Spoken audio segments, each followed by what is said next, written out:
Halo, selamat sore, salam jumpa pemirsa. Senang sekali Nusa Tenggara Timur hari ini kembali hadir menjumpai Anda.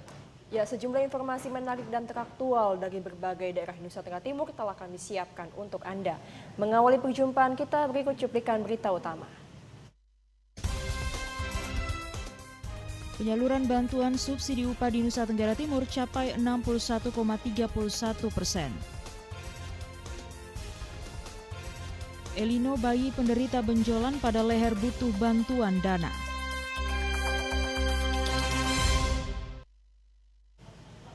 Ya pemirsa, cuplikan berita utama tadi akan kami rangkai dengan sejumlah informasi menarik dan teraktual lainnya bersama saya, Junet Kapitan. Dan saya Komang Astri, inilah Nusa Tenggara Timur hari ini selengkapnya untuk Anda.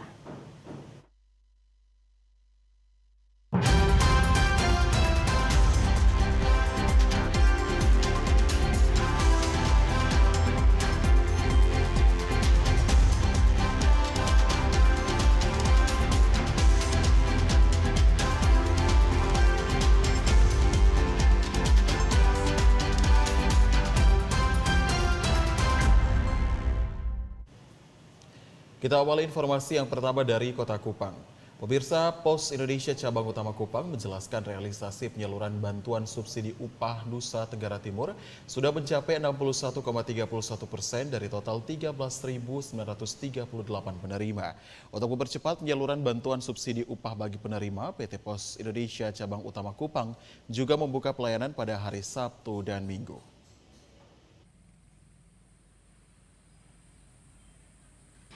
Penyaluran bantuan subsidi upah atau BSU bagi para pekerja yang terdaftar sebagai penerima BSU 2022 terus dipercepat oleh Pos Indonesia Cabang Utama Kupang. Salah satunya dengan membuka layanan penyaluran bantuan subsidi upah setiap hari termaksud hari Sabtu dan Minggu. Sebelumnya, penyaluran BSU dibagikan melalui metode transfer lewat bank milik negara atau Himbara. Deputi Eksekutif General Manager Kantor Pos Cabang Utama Kupang, Bambang Sulistyo mengatakan, untuk wilayah Alor dari total penerima sebanyak 2.407 penerima yang sudah terbayar sebanyak 1.868 orang. Kota Kupang dari total penerima sebanyak 8.721 orang yang sudah terbayar sebanyak 5.032 penerima. Kabupaten Kupang dari total 1.845 orang yang sudah terbayar sebanyak 863 penerima. Sementara untuk Rote, dari total penerima sebanyak 364 orang yang sudah terbayar 231 orang. Sedangkan untuk wilayah Sabu yang sudah terbayar sebanyak 541 orang dari total 601 penerima. Hingga saat ini jumlah penerima BSU untuk NTT sudah mencapai 61,31% dari total penerima sebanyak 13.938 orang. Berusaha untuk menghubungi PIC perusahaan. Sebenarnya sudah dari awal ya kita hubungi PIC perusahaan, cuman kita akan hubungi lagi sehingga untuk teman-teman pekerja yang belum dapat bisa langsung ambil di kantor pos. Dan kami juga sudah merubah jam layanan khusus untuk BSU ini. Kita buka lebih pagi, jam layanan loket untuk melayani teman-teman yang akan mengambil BSU, juga tutup lebih sore. Jadi tidak mengganggu jam kerja teman-teman karyawan. Dan hari Sabtu dan Minggu pun kami buka. Kira-kira seperti itu untuk pembayaran. Ya. Pemerintah memberikan bantuan subsidi upah sebesar Rp600.000 kepada pekerja dengan gaji di bawah 3,5 juta per bulan. Bambang Sulistyo berharap agar penerima yang belum mengambil BSU untuk segera mengambilnya di kantor pos dengan membawa KTP dan kartu BPJS Ketenagakerjaan. Tim Liputan TVRI NTT. Realisasi bantuan sosial pengalihan subsidi bahan bakar minyak atau BBM di Provinsi Nusa Tenggara Timur sampai dengan Oktober 2022 telah mencapai Rp182,69 miliar.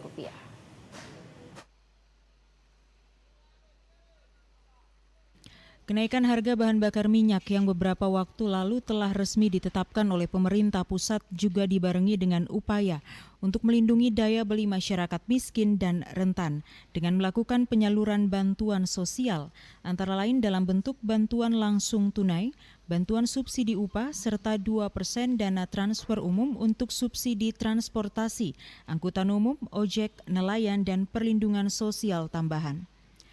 Berdasarkan rilis data oleh Ditjen Perbendaharaan Provinsi Nusa Tenggara Timur, sampai dengan 14 Oktober 2022, realisasi penyaluran bantuan sosial pengalihan subsidi bahan bakar minyak telah mencapai 182,69 miliar rupiah.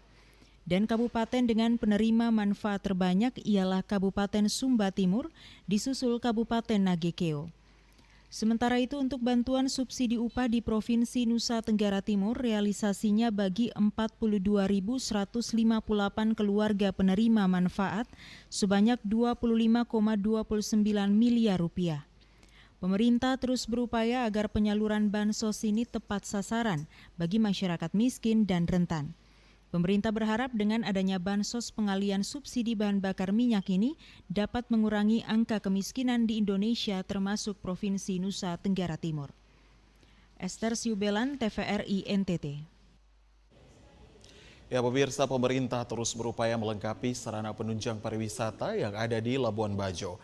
Setidaknya ada 5 infrastruktur penunjang yang dibangun, yakni pembangunan kawasan Waterfront City, Puncak Waringin, penataan Pulau Rinca, penataan Batu Cermin, dan perluasan area bandara.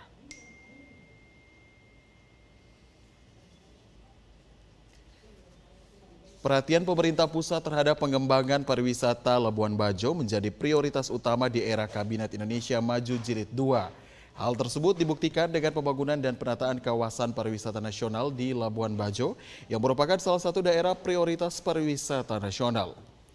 Tercatat ada 5 pembangunan dan penataan, diantaranya pembangunan kawasan Waterfront City, Puncak Waringin, penataan Pulau Rinca, penataan Batu Cermin, dan perluasan area bandara.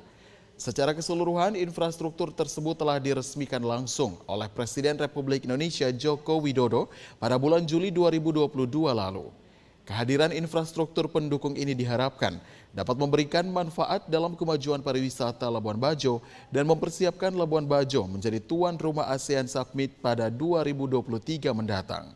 Dari Manggarai Barat, Alexandro Hatol, TVRI NTT.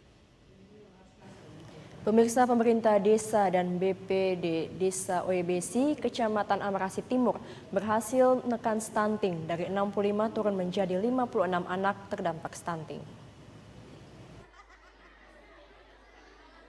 Peran desa sangat penting dalam menurunkan angka stunting. Seperti di Desa OEBC Kecamatan Amarasi Timur misalnya, tahun 2020 ini dengan memanfaatkan dana desa berhasil menurunkan angka stunting dari 65 bayi dan balita menjadi 56 anak. Kepala Desa OEBC, Cornelis Menoharan mengatakan, kendati penurunan stunting ini tidak signifikan, tetapi upaya pemerintah desa bersama Badan Perwakilan Desa terus dilakukan untuk menurunkan stunting di Desa OEBC. Pada penimbangan bulan Februari 2022 lalu, anak yang terdampak stunting di Desa OEBC sebanyak 65 anak. Pemerintah desa bersama BPD melalui dana desa mengucurkan anggaran sebesar 75 juta untuk mengintervensi anak terdampak stunting dengan memberikan makanan tambahan secara rutin setiap hari. Hasilnya penimbangan Agustus 2022 lalu dari 65 anak terdampak stunting menurun hingga 56 anak.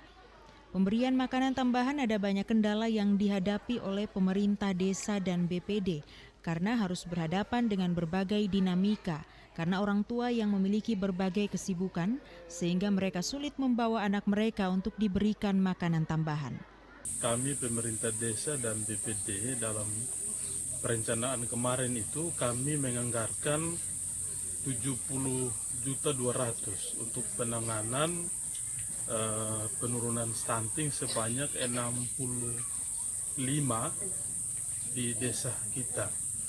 Nah, syukur pada saat eksekusi kemarin dari 65 ini kita lakukan dan setelah kegiatannya selesai kita lakukan penimbangan dan bersyukur ada terjadi penurunan dari 65 menjadi 56 di desa OEBC. Kepala Desa Cornelis berharap pada penimbangan Februari 2023 mendatang, angka stunting di desa OEBC kembali turun karena anggaran tahun 2022 untuk pemberian makanan tambahan ini belum selesai hingga Desember 2022. Dari Kabupaten Kupang, Kris Poto, TVRI NTT. Ya, sebagai upaya percepatan penurunan stunting di Nusa Tenggara Timur, BKKBN Perwakilan Provinsi Nusa Tenggara Timur melaksanakan kegiatan rekonsiliasi Satgas Percepatan Penurunan Stunting. Kegiatan ini bertujuan agar target penurunan stunting 14% 2024 mendatang bisa tercapai melalui komitmen semua pihak dan terintegrasi dengan melibatkan lintas sektor. Sekretaris Perwakilan BKKBN Provinsi Nusa Tenggara Timur kepada Margareta Imelda Rumondor menjelaskan rekonsiliasi Satgas Percepatan Penurunan Stunting di wilayah Kabupaten Kota se-Nusa Tenggara Timur dalam rangka meningkatkan penguatan kapasitas Satgas Percepatan Penurunan Stunting di NTT termasuk wilayah Kabupaten Flores Timur sehingga performa Satgas dapat lebih optimal dalam menghadapi tantangan. Sinergitas dan kolaborasi dengan seluruh pemangku kepentingan yang peduli menurunkan angka stunting di wilayah NTT menjadi sangat penting untuk menghasilkan generasi bangsa yang sehat. Sekretaris BKKBN NTT juga berharap upaya pendekatan berbasis keluarga risiko stunting terus ditingkatkan sebagai pemicu sekaligus pemacu dalam meningkatkan kinerja dalam pelaksanaan percepatan penurunan stunting. Kami berharap terbangun komitmen dari seluruh pemangku kepentingan bagi percepatan target penurunan stunting di tahun 2024. Kalau Bapak Presiden 14%, tapi kesepakatan Bapak Gubernur dan Bapak Wakil Gubernur itu Nusa Tenggara Timur untuk kita di tahun 2023 12% atau sampai 10% bahkan bisa zero. Iya. Dan yang berikutnya ada identifikasi input, rekomendasi dari pelaksana rencana aksi percepatan penurunan stunting dan ya ketersediaan data di daerah-daerah yang tepat waktu dan benar. Berdasarkan data per Agustus 2022, jumlah balita stunting bulan Agustus 2022 sebanyak 77.338 balita atau 17,7%. Sementara jumlah balita stunting Agustus 2021 sebanyak 81.354 balita atau 20,9%. Dari data yang ada, terdapat 2 kabupaten yang mengalami kenaikan persentase stunting periode Agustus 2021 dan Agustus 2022, yaitu Kabupaten Manggarai Barat dengan jumlah balita stunting sebanyak 3.495 balita atau 15,1% bulan Agustus 2021. Sementara Agustus 2022 sebanyak 3.675 balita atau 15,9%. Sedangkan Kabupaten Sumba Tengah periode Agustus 2021 jumlah balita stunting 559 balita atau 8,1%. Periode Agustus 2022 persentase sama seperti keadaan Agustus 2021. Dari Kabupaten Flores Timur, Patman Werang, TVRI NTT. Ya, pelayanan kesehatan di 6 puskesmas di Kabupaten Malaka menggunakan sistem antrian online. Pelayanan antrean berbasis online ini untuk mempermudah dan memperlancar antrean masyarakat dalam mendapatkan pelayanan kesehatan di puskesmas. Seiring berkembangnya teknologi, Dinas Kesehatan Kabupaten Malaka melakukan pelayanan kesehatan kepada masyarakat dengan menggunakan sistem antrian online. Pelayanan kesehatan berbasis antrean online dilaksanakan di 6 puskesmas, diantaranya Puskesmas Betun, Puskesmas Namfalus, Puskesmas Fahiluka, Puskesmas Nurobo, Puskesmas Wewe, dan Puskesmas Bisikama. Kepala Dinas Kesehatan Kabupaten Malaka, Lina Sembiring menjelaskan, untuk puskesmas lain yang belum, Kepala Dinas Kesehatan Malaka mengimbau agar tenaga kesehatan yang bekerja di 6 puskesmas harus semakin profesional dalam melayani. Sementara daerah-daerah yang belum dijangkau jaringan internet belum bisa dilakukan pelayanan menggunakan sistem online. Bupati Malaka Simonahak mengatakan, zaman sudah berubah, karena itu semua sistem pelayanan kesehatan juga ikut menyesuaikan. Pelayanan sistem online di 6 puskesmas merupakan satu terobosan baru yang patut mendapatkan apresiasi. Sekarang sudah pakai sistem online. Jadi antriannya tidak usah lama-lama gitu. Dia tinggal klik, dia ketik namanya, dia sudah tahu dokternya siapa yang akan layani dia. Udah maju Pak. Gitu. Jadi saya kira udah oke lah. Luar biasa. Ya. Ini Bapak itu Ya. Ya begini, setelah 6 kan pasti orang ingin tambah. Tapi kan harus terukur. Saya selalu pakai patokan itu. Ya harus terukur. Tapi kan sudah jelas sudah ada. Mana ada kabupaten yang bisa dalam waktu singkat begini sudah ada online. Hanya Malaka. Dari Kabupaten Malaka, Yosman Seran, TVRI NTT. Pemirsa, Hari Kesehatan Nasional ke-58 dirayakan Dinas Kesehatan Kabupaten Malaka dengan sejumlah kegiatan seperti pemeriksaan gula darah, HIV bagi kelompok resiko, dan demo cuci tangan massal bagi anak-anak sekolah. Kegiatan ini bertujuan untuk meningkatkan dan menyadarkan masyarakat akan pentingnya hidup sehat. Bertemakan Bangkit Indonesiaku, Sehat Negeriku. Pada Hari Kesehatan Nasional ke-58 tahun ini, Dinas Kesehatan Kabupaten Malaka mengadakan beberapa kegiatan, di antaranya gerakan makan buah, pemeriksaan gula darah dan HIV bagi kelompok risiko, demo cuci tangan massal bagi anak-anak sekolah. Kegiatan ini bertujuan untuk meningkatkan kesehatan di Kabupaten Malaka. Selain itu untuk menggalang komitmen pemerintah, dunia usaha dan lembaga keuangan serta organisasi masyarakat guna bekerja sama dalam meningkatkan derajat kesehatan yang lebih baik. Bupati Malaka Simonahak mengatakan pelaksanaan Hari Kesehatan Nasional ke-58 dapat memotivasi tenaga kesehatan yang mengabdi di Kabupaten Malaka agar terus semangat dan memiliki spirit yang sama dalam memberi pelayanan kepada masyarakat secara utuh dan total. Selain itu, momen ini juga untuk memberi motivasi bagi semua elemen masyarakat dalam mengatasi stunting di wilayah Kabupaten Malaka. Selamat, sukses, banyak kegiatan yang tadi kita sudah lihat sendiri. Ini kan berarti kan mereka punya persiapan, mereka punya desain, mereka punya rencana yang matang. Makanya tadi bagi-bagi juara ini kan berarti kan mereka gesit dalam mengurus itu. Bagi saya apresiasi dan selamat. AKN ke-58 sehat selalu melakukan. Sementara itu, Kepala Dinas Kesehatan Kabupaten Malaka, Lina Sembiring, mengatakan momen Hari Kesehatan Nasional dirayakan dengan kegiatan-kegiatan dari para tenaga medis yang dapat menyadarkan tumbuhnya semangat, rasa optimis, serta bersama-sama menggalang kekuatan untuk bangkit menuju masyarakat yang sehat, serta dapat mengatasi setiap masalah kesehatan secara cepat dan tepat. Kesehatan di fasilitas kesehatannya masing-masing, baik pemerintah maupun swasta, karena yang dilayani adalah semuanya masyarakat Kabupaten Malaka. Dan kami harapkan juga dengan adanya HKN dan motivasi dari tenaga kesehatan ini, tingkat kesehatan di Kabupaten Malaka bisa menjadi lebih baik. Dari Kabupaten Malaka, Yosman Seran, TVRI NTT.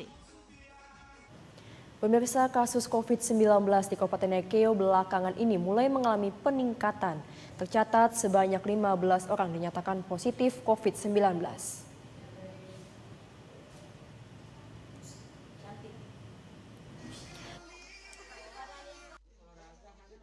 Saat ini mengalami peningkatan.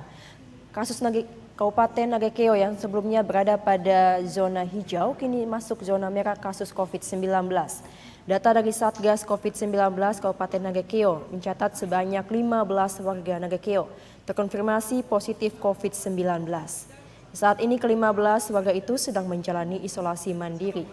2 kasus positif dilakukan isolasi di luar daerah Nagekeo. Kasus terkonfirmasi positif COVID-19 berada di 7 wilayah, yakni Marapokot 1 kasus, Wedoa 1 kasus, Pelaia 1 kasus, Nggokombai 1 kasus, Nangaroro 1 kasus, Airamo 4 kasus, dan Danga 6 kasus. Kelurahan Danga menjadi salah satu zona merah di Kabupaten Nagekeo. Warga dihimbau untuk tetap menjaga protokol kesehatan demi menekan penyebaran kasus COVID-19 di Kabupaten Nagekeo. Dari Kabupaten Nagekeo, Doni Moni, TVRI NTT. Ya, pemirsa, informasi menarik dan teraktual lainnya masih akan kami hadirkan usai jeda pariwara berikut. Untuk tetaplah bersama kami di Nusa Tenggara Timur hari ini.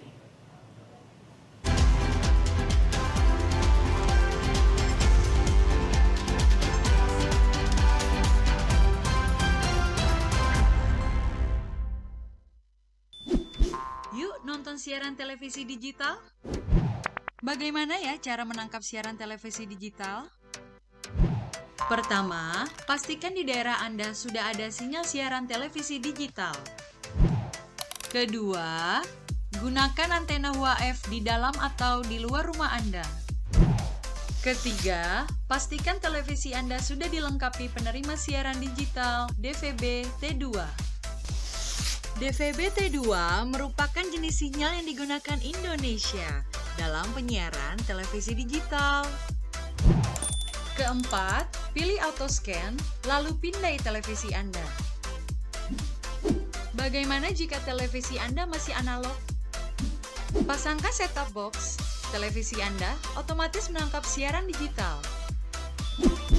Bersih gambarnya, jernih suaranya, canggih teknologinya. Halo Sobat Digital, kenapa ya harus nonton siaran TV digital?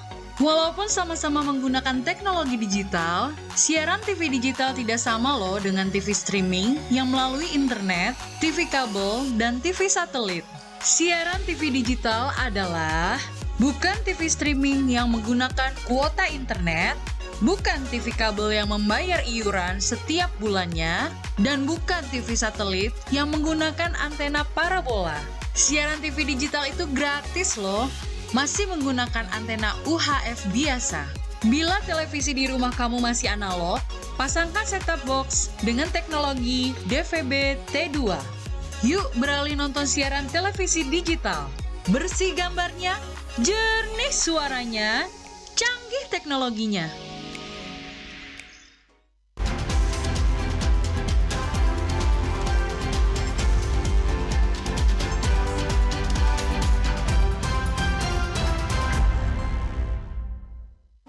Terima kasih Anda masih bersama kami. Kita ke informasi berikutnya, pemirsa. Generasi muda Indonesia diajak untuk lebih mencintai bangsa dan negara serta mampu hadir sebagai penerus dan mengabdikan diri secara total bagi rakyat Indonesia dan gereja bagi yang beragama Katolik. Hal ini terungkap dalam penerimaan sakramen Krisma bagi 825 orang muda Katolik di Paroki Aimere. 100% Indonesia dan 100% Katolik merupakan ungkapan yang sering dikumandangkan oleh Gereja Katolik di Indonesia untuk menanamkan rasa cinta akan bangsa dan negara, serta mampu berkarya untuk Indonesia agar pulih lebih cepat serta bangkit lebih tangguh. Umat Katolik selalu diingatkan agar mengabdikan diri secara total bagi kemajuan bangsa Indonesia tanpa pamrih dan rela berkorban untuk kedaulatan NKRI dalam hukum cinta kasih seperti yang diajarkan oleh Yesus Kristus, Sang Juru Selamat umat manusia. Dalam perayaan Ekaristi Kudus untuk penerimaan sakramen Krisma bagi 825 umat Katolik yang sebagian besar terdiri dari anak usia sekolah di Paroki Santo Fransiskus dan Santa Clara Aimere. Dengan menggunakan pakaian putih yang dipadu dengan kain adat, para penerima sakramen Krisma mendapatkan berkat pelayanan dari 3 orang imam yang memberikan tanda salib di kening sebagai bentuk pendewasaan diri dan perutusan sebagai umat Katolik yang rendah hati, serta bisa menebarkan kebaikan bagi orang lain dalam konteks bernegara di tengah kemajemukan kehidupan. Romo Fikep Bajawa Gabriel Idrus menuturkan bahwa umat Katolik wajib melayani negara dengan baik serta total dengan mengoptimalkan kemampuan diri untuk melayani bangsa dan negara, serta gereja sebagai bentuk pengabdian dan cinta akan tanah air. Orang-orang yang juga harus memberi kesaksian iman di tengah tata dunia, baik dalam kehidupan internal gereja sebagai orang Katolik maupun juga dalam kehidupan eksternal berhadapan dengan umat beragama lain di tengah kemajemukan ini. 100% Katolik dan 100% Indonesia itu muncul justru dalam bagaimana kita menghayati iman kita secara benar. Dan disitulah kita hadir sebagai saksi-saksi Kristus, saksi-saksi iman yang benar, saksi-saksi yang bisa memberikan kontribusi dalam kehidupan beriman secara ke dalam maupun secara keluar kebangsaan.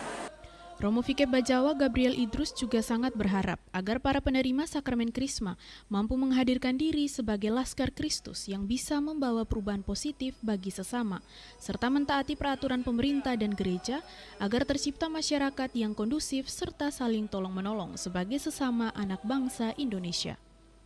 Dari Kabupaten Ngada, Leksi Nunu, TVRI NTT. Pemirsa, pelantikan 74 kades terpilih pada Pilkades 2022 di Kabupaten Kupang dipastikan akan dilakukan pada Desember 2022 mendatang. Karena Dinas PMD masih menunggu penetapan kepala desa terpilih melalui rapat Badan Pemusyawaratan Desa atau BPD di tingkat desa. Kepala Dinas Pemberdayaan Masyarakat Desa atau PMD Kabupaten Kupang Charles Pani mengatakan sesuai rencana pelantikan kades terpilih akan dilakukan Desember 2022 mendatang. Saat ini Dinas PMD masih menunggu mekanisme penetapan kepala desa terpilih melalui rapat Badan Permusyawaratan Desa atau BPD di tingkat desa. Hasil penetapan kemudian dibuat dalam bentuk rekomendasi yang selanjutnya diusulkan ke tingkat kecamatan. Kemudian akan dilanjutkan ke Dinas PMD Kabupaten Kupang. Setelah diusulkan ke Dinas PMD akan menunggu jika ada pihak-pihak yang keberatan atau tidak menerima hasil pilkades. Karena memang ada calon dari beberapa desa sedang mengajukan keberatan dan perlu ada klarifikasi dari panitia tingkat desa. Jika pada tingkat desa tidak bisa diselesaikan, maka bisa bersurat ke Dinas PMD untuk diselesaikan ke tingkat kabupaten. Tetapi jika sudah diselesaikan, maka Dinas PMD akan merekap semua rekomendasi dari panitia tingkat desa, kemudian melaporkan ke Bupati Kupang untuk menetapkan SK. Kemudian akan dilanjutkan dengan pelantikan. Rencana pelantikan kita masih mengikuti mekanisme. Ada beberapa desa yang mengadukan perlu ada klarifikasi di panitia tingkat desa. Kemudian kalau memang dari tingkat desa mereka tidak puas, maka mereka akan bersurat ke tingkat kabupaten untuk kita bisa selesaikan di tingkat kabupaten. Apabila penyelesaian itu sudah berjalan dengan baik, maka dalam waktu dekat pasti Pak Bupati akan melantik 74 desa ini. Charles Pani berharap semua proses baik di tingkat desa, kemudian ke tingkat kecamatan dan Dinas PMD bisa berjalan lancar. Dari Kabupaten Kupang, Kris Poto, TVRI NTT. Ya, pemirsa, dalam rangka mengakomodir kebutuhan pengguna uang rupiah kertas, perwakilan Bank Indonesia Kupang melakukan sosialisasi pengenalan uang rupiah kertas kepada Pertuni Nusa Tenggara Timur. Berdasarkan Undang-Undang Nomor 7 Tahun 2011 tentang mata uang rupiah adalah satu-satunya alat pembayaran yang sah di NKRI. Untuk mendukung hal tersebut, Bank Indonesia menyelenggarakan program edukasi dan sosialisasi mata uang rupiah kepada seluruh lapisan masyarakat, termasuk kepada penyandang tunanetra yang dinilai penting untuk memahami ciri-ciri khusus keaslian uang pecahan kertas tahun emisi 2022. Pada kegiatan ini disosialisasikan bagaimana ciri-ciri keaslian uang rupiah tidak hanya dapat dikenali oleh orang normal pada umumnya, namun juga dikenali oleh orang yang memiliki keterbatasan secara visual melalui fitur yang dimiliki yakni blind code. Blind code yang disematkan dalam uang emisi 2022 mirip seperti uang rupiah emisi 2016, yakni pasangan garis yang ada di setiap pecahan garis tersebut akan terasa kasar apabila diraba. Selain itu, dengan adanya perbedaan ukuran pada setiap pecahan uang, selisih 5 mm antar pecahan akan semakin memudahkan penyandang tunanetra untuk membedakan setiap pecahan uang rupiah. Diharapkan kepada seluruh masyarakat untuk selalu cinta rupiah dengan selalu mengenal ciri-ciri uang rupiah sehingga terhindar dari uang palsu dengan 3D, dilihat, diraba, dan diterawang. Dari Kota Kupang, Venido Kristodapo, TVRI NTT. Pemirsa, kegiatan side event G20 di Labuan Bajo ternyata menginspirasi salah seorang warga di Labuan Bajo, Kabupaten Manggarai Barat, dengan memberi nama tempat usahanya dengan sebutan G20 Komodo. Pemberian nama G20 ini menjadi catatan sejarah bahwa Labuan Bajo pernah menjadi lokasi penyelenggaraan pertemuan G20. Penyelenggaraan side event G20 di Labuan Bajo membawa dampak yang baik bagi kelangsungan pertumbuhan perekonomian masyarakat Labuan Bajo. Seperti halnya Eusebius Neno Tembek yang memberi nama tempat usaha kopi miliknya dengan sebutan G20 Komodo. Pemberian nama G20 Komodo ini menjadi catatan sejarah bahwa Labuan Bajo pernah menjadi lokasi penyelenggaraan pertemuan G20. Tren G20 yang dipercayakan oleh keanggotaan 20 negara itu Indonesia sebagai tuan rumah memastikan bahwa ada sejarah yang akan menjadi cerita di kemudian hari dari generasi ke generasi bahwa Labuan Bajo khususnya dan Indonesia pada umumnya pernah terjadi kegiatan event G20. Eusebius Neno Tembek berharap agar penyelenggaraan event nasional dan internasional terus diselenggarakan di Labuan Bajo sehingga pertumbuhan ekonomi masyarakat akan terus meningkat. Dari Kabupaten Manggarai Barat, Alexandro Hatol, TVRI NTT. Pemirsa, patung calon pahlawan nasional Anton Enga Tifaona mulai dibangun di Simpang 5 Wangatoa, Kota Lualeba. Penjabat Bupati Lembata Marsianus Jawa melakukan peletakan batu pertama pembangunan patung ini. Pejabat Bupati Lembata Marsianus Jawa meletakkan batu pertama pembangunan patung calon pahlawan nasional Anton Enga Tifaona di Simpang 5 Wangatoa, Kota Lualeba, Kabupaten Lembata. Peletakan batu pertama pembangunan patung calon pahlawan nasional ini dilakukan bertepatan dengan Hari Pahlawan, yakni 10 November 2022. Patung ini dibangun oleh Yayasan Anton Enga Tifaona dengan anggaran diperkirakan mencapai 1,5 miliar rupiah dan digadang-gadang akan menjadi ikon Lualeba, ibu kota Kabupaten Lembata. Di saat yang bersamaan, pengurus Yayasan Anton Enga Tifaona juga menyerahkan miniatur patung Anton Enga Tifaona kepada pejabat Bupati Lembata Marsianus Jawa untuk dipajang di kantor Bupati Lembata. Pengurus Yayasan Anton Enga Tifaona, Alexander Tifaona, mengatakan patung setinggi 7,5 meter ini ditargetkan akan rampung pada bulan Desember 2022 mendatang.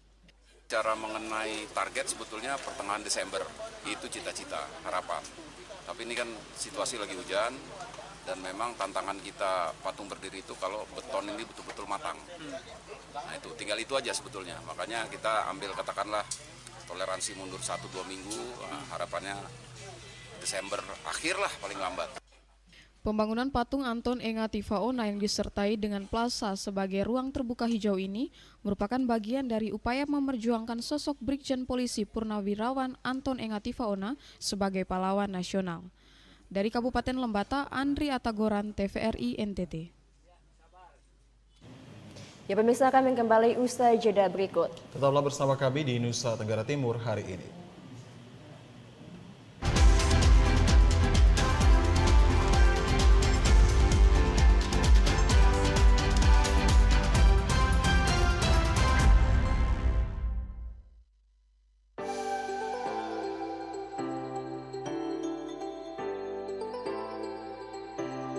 Halo Sobat Digital, gak enak kan kalau kamu nonton TV gambarnya masih bersemut seperti ini? Tambahkan set-top box di perangkat analog kamu untuk menonton siaran TV digital. Beli set-top box bisa di toko online atau di marketplace. Bisa juga beli di toko elektronik sekitar tempat tinggal kamu. Cara pemasangan set-top box agar perangkat analog kamu dapat menangkap siaran TV digital berikut caranya. Sambungkan kabel RCA berwarna kuning, merah, dan putih sesuai warnanya pada set-top box juga pada perangkat analog kamu. Sambungkan juga kabel antena UHF kamu ke set-top box. Lalu sambung kabel power set-top box pada sumber listrik. Nyalakan set-top box menggunakan remote. Pilih menu AV pada perangkat analog kamu. Saat muncul menu panduan instalasi, pilih channel search atau pencarian siaran. Tunggu prosesnya sampai selesai ya. Dan kamu sudah siap menyaksikan siaran televisi digital. Dan gratis tanpa berlangganan.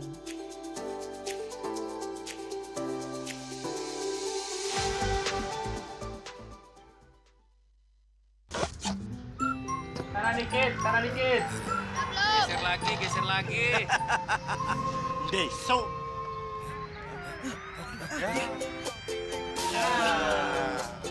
Besok. Ya.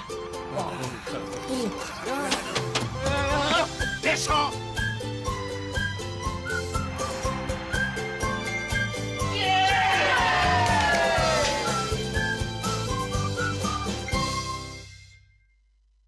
Halo Sobat Digital, di daerahmu sudah ada sinyal TV digital belum?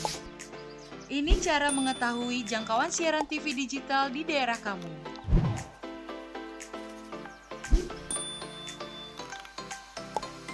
Pertama, download aplikasi Sinyal TV Digital di Play Store jika kamu menggunakan HP Android dan App Store untuk aplikasi iOS. Kedua, pilih aplikasi Play Store atau App Store di smartphone kamu. Ketiga, ketik di area pencarian aplikasi Sinyal TV Digital. Keempat, install aplikasi Sinyal TV Digital di smartphone kamu. Kelima, buka aplikasi Sinyal TV Digital kamu. Kamu bisa mencari semua informasi sinyal televisi digital di aplikasi ini. Ketik daerah kamu di area pencarian, otomatis aplikasi ini memberikan informasi apakah sudah ada sinyal siaran televisi digital di daerah kamu. Di aplikasi ini, kamu akan mendapatkan informasi mengenai pemancar siaran digital, konten siaran digital, dan kekuatan sinyal digital di daerah kamu. Selamat mencoba Sobat Digital!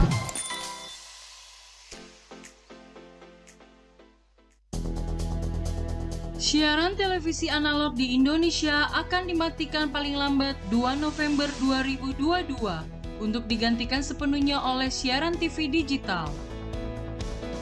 Program migrasi mode siaran TV ini disebut Analog Switch Off atau ASO. Meski demikian, para pemilik TV biasa atau tabung alias TV analog tak perlu khawatir, sebab TV analog bisa dimanfaatkan menjadi TV digital dengan menggunakan perangkat set-top box yang sudah mendukung digital video broadcasting second generation terrestrial atau DVB-T2, standar TV digital di Indonesia.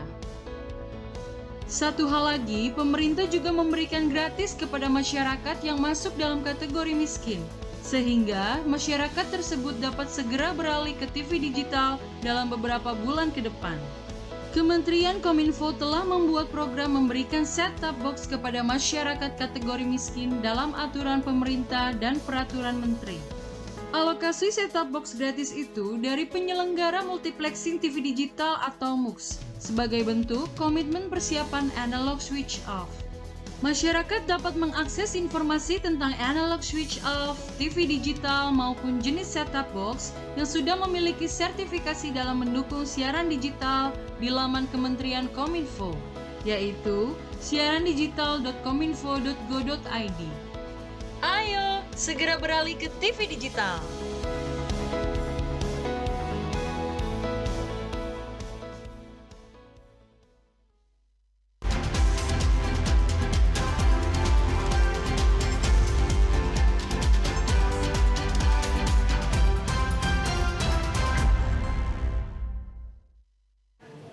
Ya pemirsa, Anda masih bersama kami di Nusa Tenggara Timur hari ini. Kita beralih ke informasi selanjutnya. Pemirsa, nasib naas menimpa seorang bayi berusia 3 bulan di Manggarai Timur yang mengalami benjolan pada leher sejak lahir. Dari hasil pemeriksaan, dokter menyarankan agar Elino segera dirujuk ke Kupang atau Denpasar untuk melakukan proses operasi. Namun karena keterbatasan biaya sehingga proses operasi urung dilakukan. Andreas Elino Martinez, bayi penderita benjolan pada leher, merupakan putra tunggal dari pasangan Nikolaus Celi Jandu dan Marta Dewi Sartika, asal desa Nangalabang, Kecamatan Borong, Kabupaten Manggarai Timur. Nikolaus Celi Jandu, ayah Elino, mengatakan benjolan pada leher Elino terjadi sejak lahir. Seiring bertambahnya usia Elino, benjolan pada leher Elino semakin membesar. Orang tua Elino mengaku telah membawa sang buah hati ke dokter anak di Rumah Sakit Ben Boy Ruteng untuk melakukan konsultasi kesehatan. Dari hasil pemeriksaan, dokter menyarankan agar Elino segera dirujuk ke Kupang atau Denpasar untuk melakukan proses operasi. Namun saran dari sang dokter urung dilakukan kedua orang tua Elino karena terkendala biaya, sebab penghasilan orang tua Elino hanya untuk memenuhi kebutuhan sehari-hari. Kami dari keluarga ingin menyampaikan besar harapan kami untuk minta bantuan kepada seluruh pemerintah di Manggarai Timur dan juga seluruh pihak-pihak yang bisa membantu agar anak kami bisa ditangani atau bisa dioperasi untuk besok lusa. Ya. Sementara itu, Bribka Heribertus Tena mengatakan dirinya telah berkoordinasi dengan pemerintah Kabupaten Manggarai Timur dan Balai Evatakupan Kementerian Sosial RI untuk penanganan selanjutnya. Selain itu, dirinya juga akan menggalang donasi ke kitabisa.com untuk menambah biaya pengobatan dan operasional Elino. Saya juga menghubungi atau berkoordinasi dengan pihak pemerintah daerah dan juga stakeholder di luar mungkin bisa memberikan perhatian, yakni melalui konsultasi atau pengajuan lewat pembukaan donasi lewat kitabisa.com ataupun juga dari teman-teman Kementerian Sosial RI melalui Sentra Evatakupan, dan akan kami sampaikan perkembangan atau juga pun informasi terkait dengan keluarga korban yang membutuhkan perhatian. Dari Kabupaten Manggarai Timur, Paulus Tengko, TVRI NTT. Pemirsa, peningkatan partisipasi masyarakat dalam pengawasan perdagangan orang dapat dilakukan dengan aktivitas jurnalistik. Di Kabupaten Lembata, pelatihan jurnalistik untuk pengawasan perdagangan orang diikuti 30 siswa-siswi SMA dan SMK. Sebanyak 30 perwakilan siswa-siswi SMA dan SMK pengelola media sekolah di Kabupaten Lembata mengikuti pelatihan jurnalistik untuk partisipasi pengawasan perdagangan orang. Kegiatan yang dilaksanakan di Wisma Don Bosco, Kota Lewoleba pada Sabtu 5 November 2022 ini digelar untuk membangun kepedulian siswa-siswi tingkat SMA dan SMK terhadap tingginya kasus perdagangan orang di Provinsi Nusa Tenggara Timur. Selain mengetahui dasar-dasar jurnalistik, para peserta juga mendapatkan banyak pengetahuan tentang informasi seputar kasus perdagangan orang dan dampak buruknya bagi masyarakat Nusa Tenggara Timur. Ketua Persatuan Wartawan Indonesia Nusa Tenggara Timur, Ferry Jahang, yang memberikan pelatihan ini berharap peserta lebih pekan dan mampu menginformasikan fenomena, gejala jika ada indikasi perdagangan orang. Pelatihan ini penting menurutnya karena tindak pidana perdagangan orang merupakan masalah klasik dan urgen untuk diselesaikan di Provinsi Nusa Tenggara Timur. Diharapkan teman-teman ini bisa menulis atau bisa merangkai atau menginformasikan paling tidak terkait dengan fenomena atau gejala yang bisa mereka lihat di lapangan. Bahwa ini adalah gejala-gejala yang terkait dengan atau ada indikasi terkait dengan perdagangan orang. Paling tidak mereka ini memberikan informasi awal kepada berbagai pihak, apakah itu guru, apakah orang tua itu, ketika mereka melihat bahwa ada gejala terjadi TPPO seperti ini, mereka menginformasikan.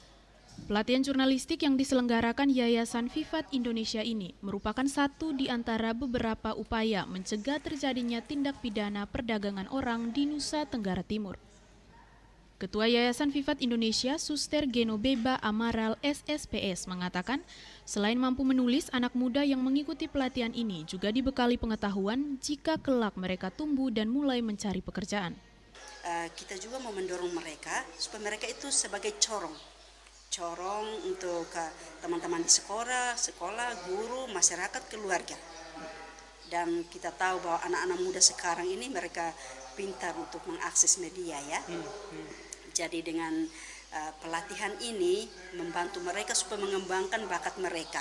Karena masing-masing mereka punya media like seperti Facebook, Twitter, WA. Jadi memang mereka sudah sering mempublikasi isu, tetapi kita mau menyadarkan mereka atau mendorong mereka supaya isu yang dipublikasikan itu isu yang punya bobot.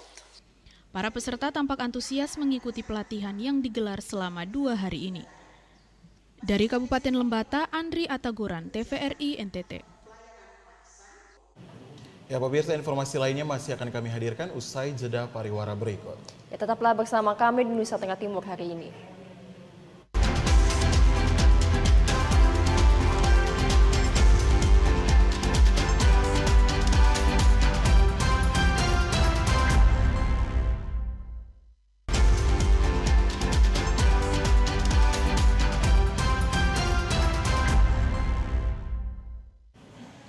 Terima kasih Anda masih bersama kami di Nusa Tenggara Timur hari ini.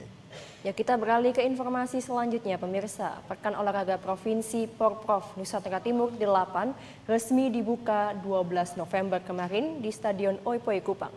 Sebanyak 22 kabupaten kota di seluruh Nusa Tenggara Timur ikut mengambil bagian dalam event olahraga 4 tahunan itu.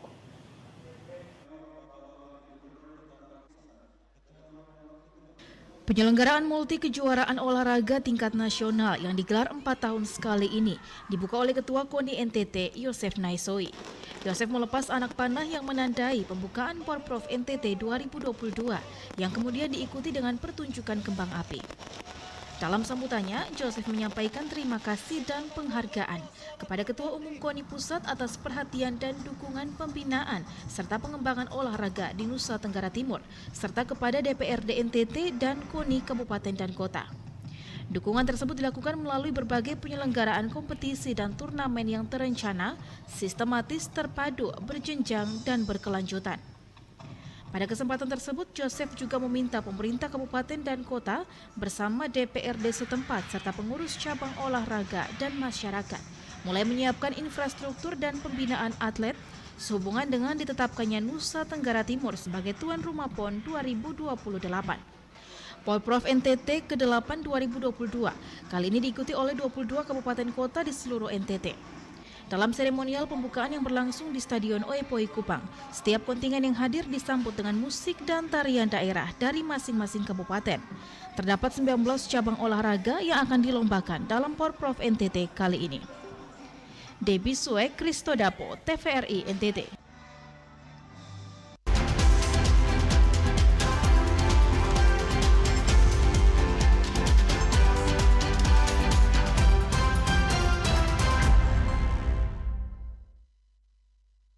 Ya pemirsa, informasi tadi sekaligus mengakhiri perjumpaan kita kali ini.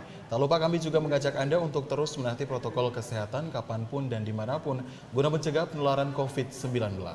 Ya, mari beralih ke TV digital untuk kualitas yang lebih baik. Terus saksikan Nusa Tenggara Timur hari ini yang menyajikan informasi secara santun, lugas, dan berimbang. Hanya di TVRI NTT Media Pemersatu Bangsa. Kata saya, Komang Astri. Ya, dan saya Junaid Kapitan mewakili seluruh kerabat kerja yang bertugas mengucapkan terima kasih atas perhatian Anda. Selamat petang dan sampai jumpa.